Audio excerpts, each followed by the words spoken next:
पूजा पाठ वाली सास। रोज की तरह राजेश्वरी देवी और बहू सुनीता के बीच खटपट चल रही थी कि घर का काम कौन करेगा। इतने में मथुरा से राजेश्वरी देवी की बड़ी बहन महेश्वरी देवी आ गईं। वे ऑटो रिक्शा से घर पहुंची थीं। उन्होंने अपनी बहन राजेश्वरी को बोला कि वे ऑटो के पैसे दे दें। महेश्वरी देवी पूजा पाठ की बड़ी पक्की थीं। दिन भर घर की शुद्धि की तरफ ध्यान देना, पूजा पाठ करना, भगवान की माला जपना और वह इस तरह के कई सारे काम किया करती थीं। लेकिन महेश्वरी देवी की यह आदत थी कि पूजा पाठ के दौरान और शुद्धि के दौरान वह चिल्ला चिल्ला कर पूरे घर को सिर पर उठा लेती थीं। राजेश्वरी को रोज बेट्टी पीने की आदत थी और उसने बहू को बेट्टी देने के लिए आवाज लगाई। बहू, मेरी बेटी, बेट्टी नहीं आई अब तक, जल्दी लाकर दो। सुनीता ने चाय की प्याली ली और झट से सास के कमरे में रख आई। यह देख महेश्वरी देवी अपनी बहन पर चिल्लाने लगी।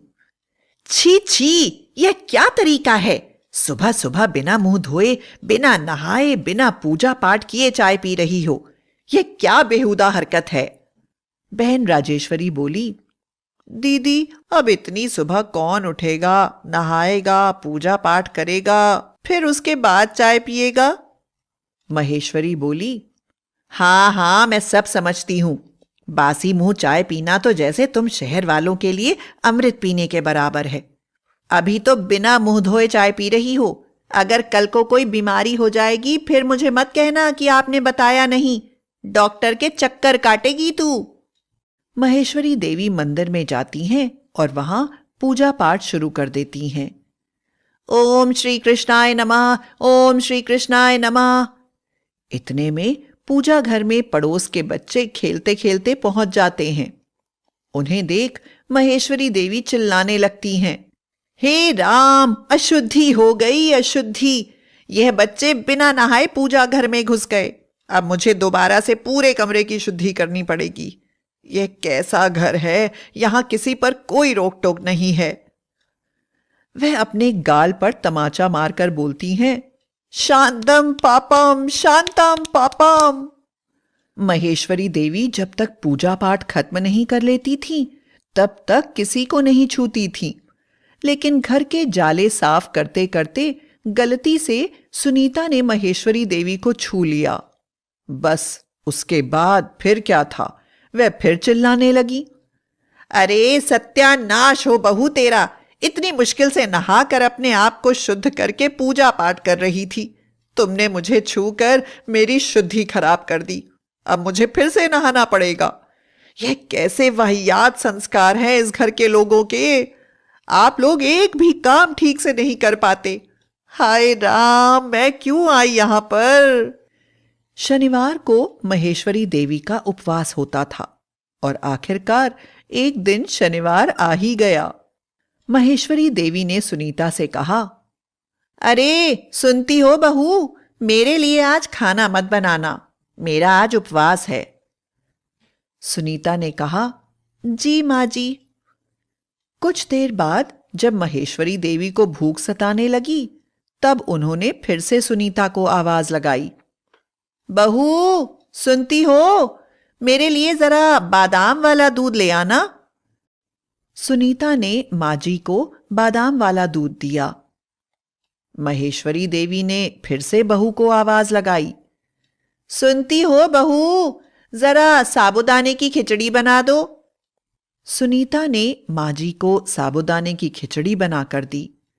महेश्वरी देवी ने वह खिचड़ी बड़े मजे से खाई और बोली, वाह, क्या मजेदार खिचड़ी बनी है। मन करता है कि उंगलियां चाटती रहूं। खिचड़ी खाकर अभी कुछ ही देर हुई थी, महेश्वरी देवी ने फिर से आवाज लगाई, बहू जरा से फल लाकर दो, जरा सा मुंह चलाना है। सुनीता ने माजी को बड़े छोटे सभी तरह के फल दिए। फिर कुछ देर बाद महेश्वरी देवी ने बहू से खजूर की सिफारिश की। फिर बहू ने उन्हें खजूर दे दिए। इस तरह महेश्वरी देवी ने उपवास होते हुए भी पेट भर खाना खा लिया था। अगले दिन महेश्वरी देवी पूजा पाठ खत्म करने के बाद तीरथ की थाली लेकर सारे घर में घूम घूम कर तीरथ छिड़क रही थीं। ओम नमः शिवाय, ओम नमः शिवाय। राजेश्वरी देवी अभी तक अपने बिस्तर में सो रही थीं और उनकी दीदी ने उन पर तीरथ छिड़क दिया जो ठंडा था। अब तो राजेश्वरी देवी को भी गुस्सा आ गया था। उन्होंने गुस्से में अपनी दीदी पर चिल्लाना शुरू कर दिया। अब बस भी करो दीदी, इतनी सुबह सुबह ठंडा पानी मारकर उठा दिया। आप पूजा पाठ अपने तक ही रख लो ना, सारे घर को सिर पर उठाने की क्या जरूरत है? चैन से सोने भी नहीं दे रही हो आप। राजेश्वरी देवी अपना वजन घटाने के लिए कुछ दिन से डाइट पर थीं और अपने खाने पीने का खास ध्यान रखा करती थीं कि वह ज्यादा कैलोरी न खा लें। लेकिन जब भी राजेश्वरी देवी कसरत करना शुरू करती, तब महेश्वरी देवी, उनकी दीदी, हाथ में प्रसाद की थाली लिए वहां पहुंच जाती थी और प्रसाद के रूप में रोज बहन को मीठा खिलाती। महेश्वरी बोली, लो बहन, प्रसाद ले लो, तुम्हारी हर कामना पूरी होगी। बहन बोली, दीदी आपको तो पता है मैं डाइट पर हूं, मैं मीठा नहीं खा सकती, आप किसी और को यह प्रसाद दे दीजिए। महेश्वरी बोली, अरे तेरे मुंह में कीड़े पड़ेंगे जो प्रसाद को मना किया तुमने, श्राप लगेगा, श्राप। प्रसाद को यूं मना नहीं करते, जल्दी से तौबा कर लो और प्रसाद स्वीकार करो। राजेश्वरी अपनी दीदी से खासी परेशान थी। वह दीदी को मन में कोसने लगी, अरे बाबा, इस दीदी ने तो सारे घर में उधम मचा रखा है, पूजा पाठ के नाम पर सबको तंग कर रही हैं। अब इन्हें कैसे समझाएं कि हमें रोज रोज तंग ना किया करें। अपनी सास राजेश्वरी देवी को परेशान देखकर सुनीता को बड़ी हंसी आ रही थी, लेकिन वह उनकी परेशानी को दूर करने की तरकीब सोचने लगी। अगले दिन जब महेश्वरी देवी सुबह सुबह उठकर आंगन में झाड़ू लगा रही थीं, तब सुनीता भी उसी समय पर उठ गई और आंगन में आकर महेश्वरी देवी से बात करते करते सवाल करने लगी। माँ जी, मुझे आपसे एक बात पूछनी है, पूछूं? महेश्वरी देवी ने कहा, हाँ पूछो बहू, क्या पूछना चाहती हो? वैसे भी तुम्हारे पास करने के लिए कोई और काम तो है नहीं। सुनीता ने पूछा, माँ जी, आंगन में सुबह सुबह झाड़ू क्यों लगाना चाहिए? इससे क्या फायदा होता है? और झाड़ू ना लगाएं तो नुकसान क्या होता है? महेश्वरी देवी बोली, बड़ी आई सवाल करने वाली। अरे यह सब शास्त्रों में लिखा है और जो लिखा है वह हमें बिना सवाल जवाब किए करना चाहिए। ऐसे ऊट पटांग सवाल करके अपनी संस्कृति को नीचा नहीं दिखाना चाहिए। सुबह सुबह ऐसी अशुभ बातें करना बंद करो और जाकर नहा लो। सुनीता नहाकर आ गई और अब वह महेश्वरी की नजर में शुद्ध थी। सुनीता पूजा घर में महेश्वरी का हाथ बटाने लगी। सुनीता ने महेश्वरी से दोबारा पूछा, माँ जी, आपने सुबह कहा था कि घर के आंगन में सुबह सुबह झाड़ू क्यों लगाना चाहिए, यह शास्त्रों में लिखा गया है। लेकिन मुझे तो शास्त्रों का कोई ज्ञान नहीं है, तो कृपया आप ही बता दीजिए कि आंगन में झाड़ू क्यों लगाना चाहिए। महेश्वरी ने सोचा, गई भैंस पानी में, मुझे तो खुद नहीं पता कि आंगन में झाड़ू क्यों लगाते हैं, चुपचाप बात को टाल देती हूं।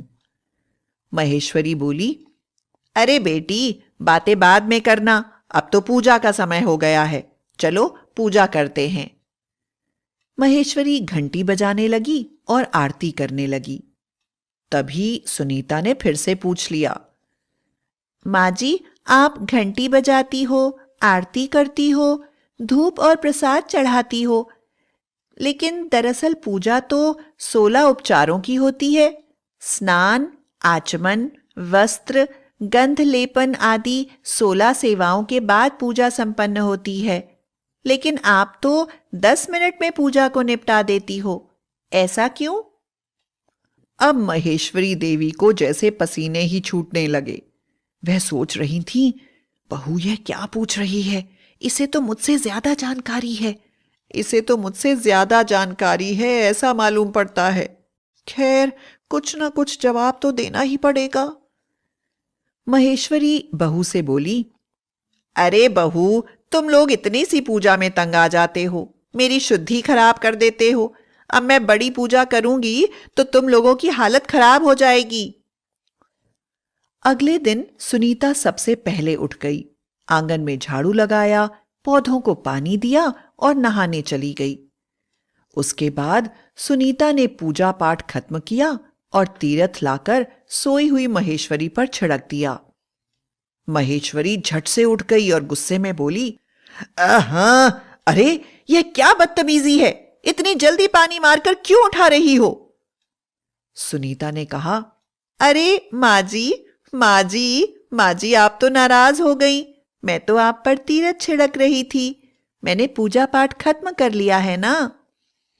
बेचारी महेश्वरी कुछ ना कह सकी। महेश्वरी को मीठा खाना बहुत पसंद था, इसलिए वह प्रसाद में रोज मीठा खाती थी। सुनीता ने महेश्वरी को प्रसाद दिया और महेश्वरी प्रसाद को प्रणाम कर खाने लगी। कुछ ही पलों में महेश्वरी ने प्रसाद को थूक दिया और बार बार थूकती और चिल्लाती रह गई, थू छी, थू थू छी, बहू, ये तुमने प्रसाद में छी क्या मिलाया है? सारा मुंह खराब कर दिया, ये क्या बला है? सुनीता बोली, माँ जी, मैंने तो प्रसाद में गोमूत्र मिलाया है, वह बहुत पवित्र होता है, इससे शरीर और मन की शुद्धि भी होती है। क्यों, आपको अच्छा नहीं लगा? महेश्वरी ने मजबूरी में बोल दिया, अरे नहीं नहीं बहू, ऐसी बात नहीं है, तुमने सही किया है, हाँ तुमने सही किया है।